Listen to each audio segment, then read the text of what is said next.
तो फाइनली अभी हम लोग लेने जा रहे हैं बैंक रिकंसिलिएशन स्टेटमेंट का लेक्चर नंबर 2। लेक्चर 1 में हम लोगों ने डिस्कशन कर लिया था कि बैंक रिकंसिलिएशन स्टेटमेंट क्या होता है, इसके क्यों बनाते हैं। इसमें दो बुक्स होते हैं, कैश बुक और पासबुक। वो क्या होता क्या है कैश बुक, थोड़ा जल्दी से पिछले लेक्चर को एक बार रिवीजन करवा देता हूं। कैश बुक किसके पास होता है? बिजनेसमैन के पास होता है। और पासबुक किसके पास होता है? बिजनेसमैन के पास ही होता है। बट अंतर ये होता है कि कैश बुक में बिजनेसमैन लिखता है और पासबुक में कौन लिखता है? बैंक लिखता है। कैश बुक और पासबुक में ना डिफरेंस आ जाता है, कई बार इसमें अंतर आ जाता है। मतलब कैश बुक का बैलेंस कुछ और कह रहा है और पासबुक का बैलेंस कुछ और कह रहा है। इन डिफरेंसेस के कई कारण हो सकते हैं। जैसा मैंने आपको बताया, जैसे cash directly deposited by customer, cheque issued but not presented for payment, cheque deposited but not cleared. इसके अलावा इंटरेस्ट पेड बाय या interest given by bank, bank charge. इन सब वजहों से क्या होता है, कैश बुक और पासबुक में डिफरेंस आ जाता है। इसी को रिकंसाइल करने के लिए हम क्या बनाते हैं? बैंक रिकंसिलिएशन स्टेटमेंट बनाते हैं। यहां तक की बातें समझ में आ गई? डन। ये सारी बातें जो मैंने अभी करी है वो लेक्चर नंबर 1 में है, उसको डिटेल आप जाकर देख सकते हैं। इसमें आपको लिंक भी हम इस वीडियो के साथ मैं डाल दूंगा ताकि आपको कंफर्म करने में दिक्कत ना आए। अब अगला मुद्दा है, मैंने जो लास्ट लेक्चर में जिसको छोड़ा था हमने, उसी मुद्दे को हम आगे बढ़ाएंगे। और वो क्या था, वो उसको आप ध्यान से एक बार चेक कर लीजिएगा तो इजीली आपको समझ में आ सकता है। वो ये था कि मैंने आपसे बताया था कि debit balance of cash book, credit balance of cash book, फिर डेबिट बैलेंस ऑफ पासबुक और क्रेडिट बैलेंस ऑफ पासबुक। अब यहां पर समझिए, debit balance of cash book positive होता है और credit balance of cash book negative होता है। डेबिट बैलेंस ऑफ पासबुक भी निगेटिव होता है और क्रेडिट बैलेंस ऑफ पासबुक क्या होता है? पॉजिटिव होता है। अब इसी बात को समझना है। फिर आज के लेक्चर में ही हम इसके फॉर्मेट पर भी आएंगे और नेक्स्ट लेक्चर से हम प्रैक्टिकल क्वेश्चन पे आ जाएंगे। डन। अब देखिए गौर से, देखो कैश बुक किसके पास होता है? बिजनेसमैन के पास होता है। और कैश बिजनेसमैन के लिए क्या होता है? एसेट्स होता है। और एसेट्स कोई सा भी हो उसका डेबिट बैलेंस होता है। तो अगर लिखा हुआ है सीधे balance as per cash book या लिखा हुआ है debit balance as per cash book, तो समझ जाओ कि हमारे पास पैसा है, मतलब मेरा पैसा बैंक के अंदर है। ये पॉजिटिव बात है कि निगेटिव? भाई मेरा पैसा बैंक में है, ये पॉजिटिव है कि निगेटिव? पॉजिटिव है। और बैंक से हमने कर्ज ले लिया। देखो क्या परिस्थितियां क्या हो सकती है, 3 परिस्थिति होती है। मेरा पैसा बैंक के अंदर है, मान लो 10,000 मेरा बैंक के अंदर है। एक बात, बैंक में मेरा कोई पैसा नहीं है और न मैंने बैंक से कोई कर्ज लिया हुआ है। ये 2 बात, मतलब नील बैलेंस है, ना मुझे लेना है बैंक से ना मुझे देना है बैंक को, तो ये नील बैलेंस हो गया। और एक बात ये भी है कि बैंक से हमने कर्ज ले लिया है। तो अगर मेरा पैसा बैंक के अंदर है तो ये पॉजिटिव बात है, और बैंक से हमने कर्ज ले लिया है तो ये कौन सी बात है? निगेटिव बात है। तो अगर बैंक में मेरा पैसा है तो ये पॉजिटिव है, इसका मतलब ये debit balance of cash book है। तो जब भी आपको दिख जाए debit balance of cash book तो समझ जाओ कि मेरा पैसा बैंक के अंदर है और ये हमारे लिए कौन सी बात है? पॉजिटिव बात है। फिर से समझिए, मेरा पैसा बैंक के अंदर है, इसका मतलब कैश बुक का कौन सा बैलेंस है? डेबिट बैलेंस है। और अगर बैंक से हमने कर्ज ले लिया है तो इसका मतलब ये कौन सा बैलेंस होगा? Credit balance of cash book होगा। डन? समझ में आ रही बात? क्यों? क्योंकि जब हम बैंक में पैसा डालते हैं ना तो बैंक को डेबिट करते हैं, और बैंक से जब पैसा निकालते हैं तो हम बैंक को क्या करते हैं? क्रेडिट करते हैं। थोड़ा सा ध्यान से देखिएगा तो इजीली समझ में आ जाएगा। तुमने बैंक में पैसा डाला, एंट्री क्या करोगे? Bank account debit to cash account. कितना? 10,000। 10,000। अगर तुम बैंक से पैसा निकालोगे तो कैश अकाउंट डेबिट कितना हो जाएगा? मान लो 15,000 निकाले तो कैश अकाउंट डेबिट 15,000 टू क्या? Bank account. अगर सिर्फ यहीं तक मामला था तो डेबिट बैलेंस था, लेकिन जैसे ही तुम्हारा पैसा बैंक में था कितना? 10,000, और अब आगे बैंक से निकाल तुम कितना लिए? 15,000। ये पॉसिबल है क्या? एक आम सेविंग बैंक अकाउंट में ये पॉसिबल नहीं है, लेकिन बिजनेसमैन को सुविधा दी जाती है बैंक ओवरड्राफ्ट की, कैश क्रेडिट की। तो बिजनेसमैन कई बार जितना उसका पैसा है उससे ज्यादा भी निकाल लिया करता है। इसको हम बैंक ओवरड्राफ्ट कहता है, ओवरड्राफ्ट। तो जैसे ही आपने बैंक से ज्यादा पैसा निकाल लिया तो बैंक का कौन सा बैलेंस हो जाएगा? क्रेडिट। क्योंकि देखो, बैंक यहां पे डेबिट कितना से है और क्रेडिट कितना से है? 15,000 से। तो क्रेडिट ज्यादा है कितना? 5,000। तो यहां पर हो गया क्रेडिट बैलेंस ऑफ कौन सा बुक? Cash book. लेकिन अगर बैंक में तुम्हारा पैसा है ऑलरेडी, तुमने कोई कर्ज नहीं लिया है, तो इसका मतलब कौन सा बैलेंस हो जाएगा इसका? Debit balance as per cash book. तो समझ में आया? तो पैसा होना पॉजिटिव है और कर्ज में होना नेगेटिव है। तो अगर बैंक में हमारा पैसा है तो हम इसको क्या बोलेंगे? Debit balance as per cash book. Passbook की कोई चर्चा ही नहीं हो रही अभी। मेरा पैसा बैंक के अंदर है तो हम क्या बोलेंगे? Debit balance as per cash book. और बैंक से हमने कर्ज ले लिया है, मतलब बैंक को से ज्यादा निकाल लिया है हमने, दैट इज कॉल्ड ओवरड्राफ्ट। तो इसको क्या बोलेंगे? Balance, credit balance as per cash book.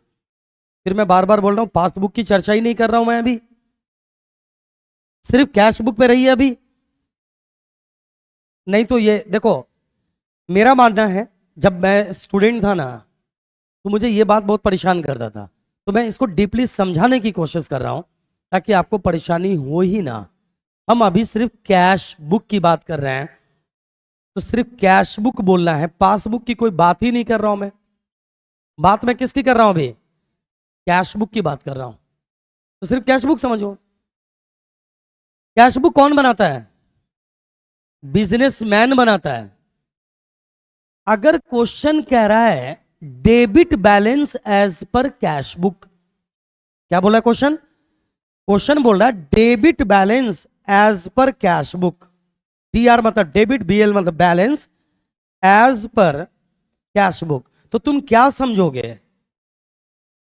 हमारा बैंक में पैसा है या हमने कर्ज ले रखा है? बैंक में पैसा है, तो ये कौन सी बात है? पॉजिटिव। ये पॉजिटिव बात है ना, फेवरेबल बात है हमारे लिए। That is why it will be called positive balance. अगर क्वेश्चन में लिखा हो debit balance as per cash book, तो क्या समझोगे? हमारा पैसा बैंक के अंदर है। अगर लिखा हो credit balance as per cash book, तो क्या समझ जाओगे तुम? इसका मतलब बैंक में मेरा पैसा तो नहीं है, हमने उल्टे ही उससे ज्यादा ले लिया है पैसा, मतलब हम कर्जे में हैं।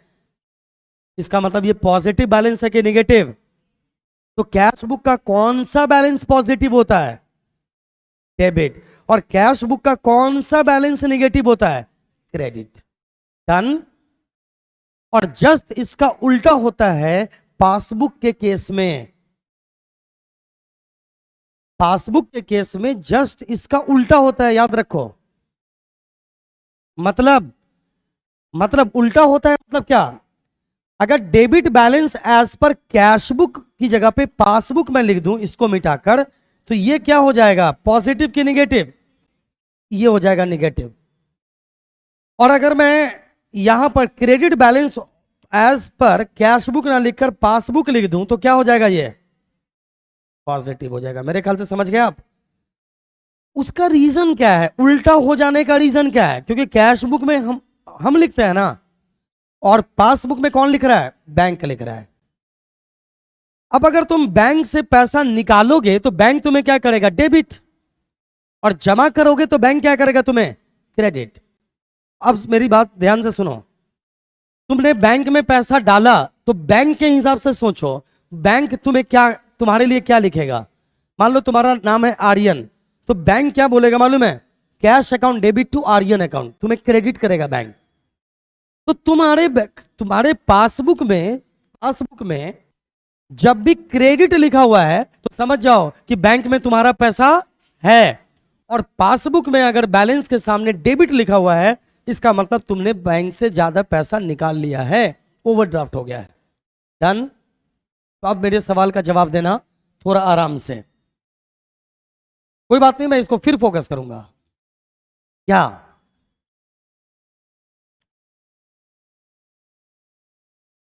कैश बुक और पासबुक, सीबी और पीबी, फिर से समझो। कैश बुक में देखो, कैश बुक सब्सिडरी बुक आपने पढ़ा होगा। अगर आपने कैश बुक नहीं पढ़ा है, आपने पढ़ा होगा कैश बुक में single column cash book, double column cash book, 3 column cash book and पेटी कैश बुक। इसका रिलेशन है डबल कॉलम कैश बुक के खास तौर से। तो बैंक से रिलेटेड जितने भी ट्रांजैक्शंस होते हैं हम जाकर उसको कौन से बुक में लिखते हैं, कैश बुक में लिखते हैं।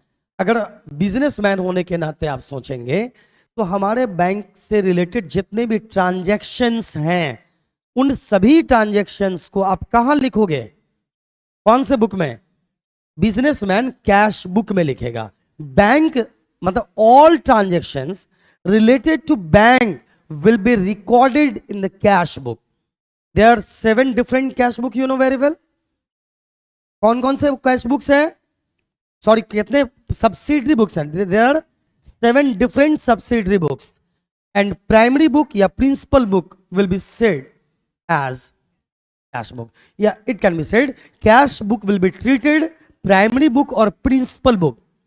7 different books में से सबसे इंपॉर्टेंट बुक कैश बुक होता है। मतलब बैंक से रिलेटेड भी जितने ट्रांजैक्शंस होंगे उसको कैश बुक में रिकॉर्ड करता है एक बिजनेसमैन। बिजनेसमैन का कैश बुक दिखाता है, बिजनेसमैन का कैश बुक दिखाता है डेबिट बैलेंस, और बिजनेसमैन का कैश बुक दिखाता है क्रेडिट बैलेंस। तो बिजनेसमैन का कैश बुक डेबिट बैलेंस दिखा रहा है, इसका मतलब पैसा बैंक में हमारा है, मतलब बिजनेसमैन का पैसा बैंक में है। इसीलिए हम इसको क्या बोलते हैं, पॉजिटिव बैलेंस। क्या बोलते हैं, पॉजिटिव। आप कहोगे सर ये पढ़ाई क्यों रहा है, ये पॉजिटिव नेगेटिव क्यों पढ़ा रहे हैं? अरे इसलिए भी पढ़ा रहे हैं कि तुम्हारे जानना जरूरी है। तुम्हारा पासबुक तुम एंट्री करवा के लेकर आए और तुम्हारे पासबुक में लिखा हुआ है 5 लाख, सामने लिखा हुआ है क्रेडिट बैलेंस, तो तुम क्या समझोगे, तुम्हारा पैसा बैंक में है कि नहीं है। और अगर लिखा हुआ है डेबिट बैलेंस 10,000, इसका मतलब तुम्हारा पैसा बैंक में नहीं है बल्कि तुम ही उससे कितना कर्ज ले चुके हो, 10,000। तो ये है पॉजिटिव नेगेटिव ना। इसी का उल्टा होता है कैश बुक में, या कैश बुक समझ लो उल्टा कर दो किसमें, पासबुक में। अब आइए थोड़ा पासबुक पे डिस्कशन करते हैं। पासबुक का डेबिट बैलेंस क्या दिखाएगा और पासबुक का क्रेडिट बैलेंस क्या दिखाएगा। तो यहां बताइए, कैश बुक का डेबिट बैलेंस पॉजिटिव और कैश बुक का क्रेडिट बैलेंस क्या होगा, नेगेटिव। अब मेरे ख्याल से अब 100% स्टूडेंट सही जवाब दे देंगे। पासबुक का डेबिट बैलेंस क्या दिखाएगा, नेगेटिव। मतलब धोखे से भी तुम्हारे पासबुक में अगर दिख जाए डेबिट बैलेंस तो समझ जाओ कि तुम कर्जे में हो, मतलब बैंक से तुमने ज्यादा पैसा निकाल लिया, ओवरड्राफ्ट कर दिया। ओवरड्राफ्ट, ड्राफ्ट मतलब निकासी होता है, मतलब आपका पैसा जितना बैंक में था उससे ज्यादा पैसा आपने निकाल लिया है। अब जिसके पास सेविंग बैंक अकाउंट है, तुम जाओगे आज ही, बहुत सारे लोग चेक करके देखेंगे, एटीएम में डालेंगे, 10,000 ज्यादा निकाल के देंगे, नहीं निकलेगा। वो बिजनेसमैन के लिए ये सुविधा होती है। बिजनेसमैन को ये कहा जाता है कि चलिए अगर आप चाहते हैं तो आपको जरूरत तत्काल है तो इतने दिनों के लिए आप पैसा इतना निकाल सकते हैं, एक लिमिट बना देती है बैंक। तो इसलिए कैश बुक का अगर आपने ज्यादा पैसा निकाल दिया तो कैश बुक कौन सा बैलेंस दिखा देगा? आपका क्रेडिट बैलेंस दिखा देगा। बैंक में पैसा है अगर आपका, तो कैश बुक डेबिट बैलेंस दिखाएगा। उसी तरह से पासबुक का डेबिट बैलेंस नेगेटिव और पासबुक का क्रेडिट बैलेंस क्या हो गया? पॉजिटिव हो गया। अब अगली बात यह है कि आपसे जो बैंक रिकंसिलेशन स्टेटमेंट बनाने के लिए कहा जाएगा तो उसमें क्या कहा जाएगा? अब आइए हम अगले मुद्दे पे डिस्कशन करते हैं। इससे पहले कि थोड़ा सा मुझे एक बार याद दिला दीजिए, debit balance as per passbook क्या होगा? पॉजिटिव या negative? Debit balance as per passbook negative या पॉजिटिव? निगेटिव। अच्छा अब बताओ, credit balance as per cash book negative या पॉजिटिव? निगेटिव। फिर बताओ, debit balance as per cash book positive की निगेटिव? पॉजिटिव। उसी तरह से credit balance as per passbook positive या निगेटिव? पॉजिटिव। पहले ये समझ गए, लॉजिक के साथ समझ गए। मैं चाहता तो आपको रटवा भी देता। अब एक सवाल यह है कि हम इसको इतनी गहनता से क्यों पढ़ रहे हैं। मैं आपको बता दूं, पॉजिटिव और निगेटिव बैलेंस को समझते हुए हमें चुनना होता है कि हम बैंक रिकंसिलेशन स्टेटमेंट कैसे बनाएंगे। पॉजिटिव बैलेंस है तो अलग अंदाज होगा और निगेटिव बैलेंस है तो बीआरएस बनाने का अंदाज बदल जाएगा। फिर मैं बता रहा हूं, कैश बुक या पासबुक का अगर पॉजिटिव बैलेंस है तो बीआरएस बनाने का अंदाज अलग होगा, और अगर कैश बुक या पासबुक का नेगेटिव बैलेंस है तो बीआरएस बनाने का अंदाज अलग होगा। तो इसीलिए हमें बैलेंस का पॉजिटिव होना और नेगेटिव होना समझ में आना जरूरी होता है। डन। अब बीआरएस में क्या कहा जाएगा, अभी हम जस्ट फॉर्मेट पे भी आएंगे। आपको कैश बुक का बैलेंस अगर दे दिया क्वेश्चन ने, तो आपको निकालना किसका बैलेंस होगा? पासबुक का बैलेंस पर पहुंचेंगे आप। अगर क्वेश्चन ने कैश बुक का बैलेंस दे दिया तो आपको पहुंचेंगे कौन से बैलेंस पे? पासबुक पर। और अगर पासबुक का बैलेंस दे दिया तो कहां पर पहुंचोगे आप? कैश बुक पे पहुंचोगे।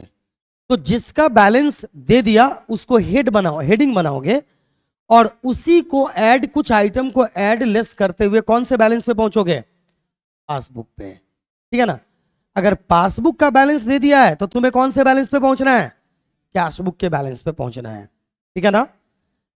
अब एक बात और समझा दें, अगर क्वेश्चन में सीधे लिखा हुआ है balance as per cash book, मतलब ध्यान दे रहे हो, सिर्फ लिखा हुआ है balance as per cash book, ना तो लिखा हुआ है debit balance as per cash book, नहीं लिखा हुआ है credit balance as per cash book, तो तुम इसको क्या मानोगे? पॉजिटिव या निगेटिव? जब तक निगेटिव बात ना कर दी जाए, बी पॉजिटिव, पॉजिटिव बने रहो। इसके बहुत सारे एग्जांपल्स देता हूं मैं। अगर मैं कुछ ना बोलूं कि कल क्लास खुली है या बंद है तो क्या समझोगे? क्लास खुली है। एक ट्रेन किसी स्टेशन से 10 बजे दिन में निकलती है और तुम्हारा उस दिन का टिकट है। जब तक कि कोई एक्स्ट्रा मैसेज आपके पास ना आए तो क्या समझोगे, पॉजिटिव या नेगेटिव? तुम सोचोगे ट्रेन खुलेगी या नहीं खुलेगी? ट्रेन खुलेगी। तो जब भी डेबिट या क्रेडिट बैलेंस क्लियर ना हो, then positive balance will be taken as base. Then हम किसको बैलेंस, कौन सा बैलेंस मानेंगे? फिर पॉजिटिव बैलेंस को बेस मानेंगे। फिर मैं क्या कह रहा हूं, जब तक यह क्लियर ना हो कि बैलेंस पॉजिटिव है कि नेगेटिव, सीधे बैलेंस दे दे तो हम क्या मानेंगे?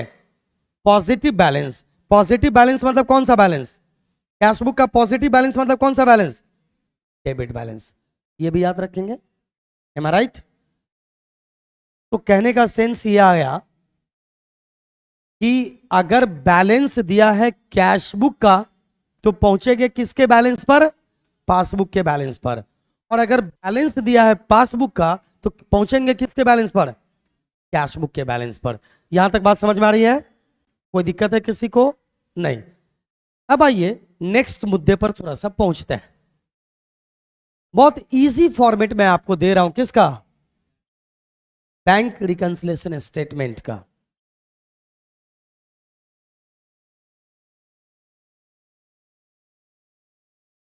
आप चाहें तो इसमें 2 कॉलम भी रख सकते हैं और 1 कॉलम भी रख सकते हैं। 2 कॉलम मतलब इनर कॉलम, इनर आउटर, बिना कॉलम के भी आप दिखा सकते हैं। ये आ गया आपका हेडिंग, ठीक है, ये हेडिंग आ गया। अब यहां पर लिख दो बैंक रिकंसिलिएशन स्टेटमेंट, मतलब आप पूरा लिख दो बीआरएस। अब यहां पर आ गया पर्टिकुलर्स। अब जिस डेट को तुम लिख रहे हो ना बीआरएस, जिस डेट को बना रहे हो, क्वेश्चन में जो डेट दिया हो वो लिख दो एज ऑन फला डेट। मतलब कोई जरूरी नहीं है कि आपको डेट दिया ही हो, अगर दिया है तो लिख देना एज ऑन। जिस भी डेट को बीआरएस बना रहे हो वो लिख दो, ठीक है। मतलब इजीएस्ट फॉर्मेट में आपको दे रहा हूं,